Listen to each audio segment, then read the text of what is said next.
चुनावी साल में सत्ता पक्ष और विपक्ष में बयानबाजी के बाद आरोप प्रत्यारोप का दौर शुरू हो चुका है।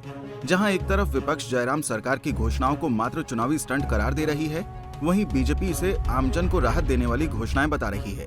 इसी कड़ी में बीजेपी के प्रदेश प्रवक्ता राम कुमार ने कांग्रेस पर हमला बोला है।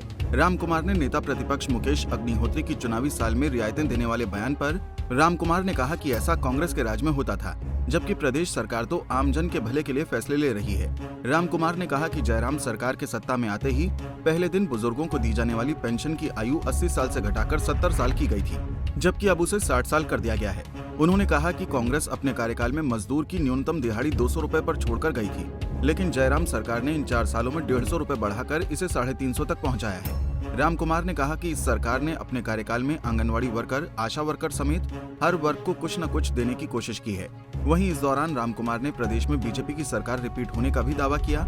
और क्या कहना है राम कुमार का, सुनिए। ये जो बात कह रहे हैं कि 4.5 साल सरकार का खून चीसा राहतें दे रही है सरकार, इनको अपने दिन याद आ रहे हैं। इस सरकार की जो सच्चाई है वो सच्चाई ये है कि जिस दिन से ये सरकार बनी है, जयराम ठाकुर जी प्रदेश के मुख्यमंत्री बने हैं, उसी दिन से यानी कि 27 दिसंबर 2017 से ये सरकार लगातार जनहित में, हिमाचल के लोगों के हित में काम कर रही है। हमें नहीं भूलना चाहिए कि जिस दिन सरकार ने शपथ ली थी, पहली कैबिनेट जो जयराम ठाकुर जी की अध्यक्षता में हुई थी, उस कैबिनेट में कांग्रेस के समय में जो 80 साल बुजुर्गों की उम्र थी पेंशन की, उसको कम करके 70 साल किया गया। बाद में उसको 65 किया गया महिलाओं के लिए, और अब सबके लिए 60 किया गया।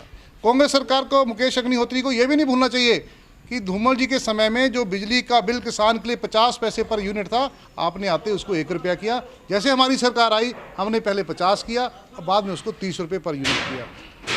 4 साल से लगातार जो 4 से लगातार जब से सरकार बनी है, 5 माह बजट हमारा आ चुका है।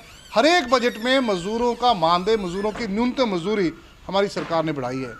200 रुपया मजदूरी थी मजदूर की कांग्रेस जब सरकार यहाँ से विदा हुई थी, तो आज 350 हो गई है।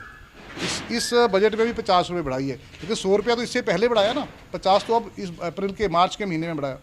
इसी तरह से चाहे वो आंगनबाड़ी वर्कर है, चाहे आशा वर्कर है, चाहे वो पार्ट टाइम वर्कर है, हर एक वर्ग के मानदेय में एक अच्छी बढ़ोतरी हमारी सरकार में हुई है।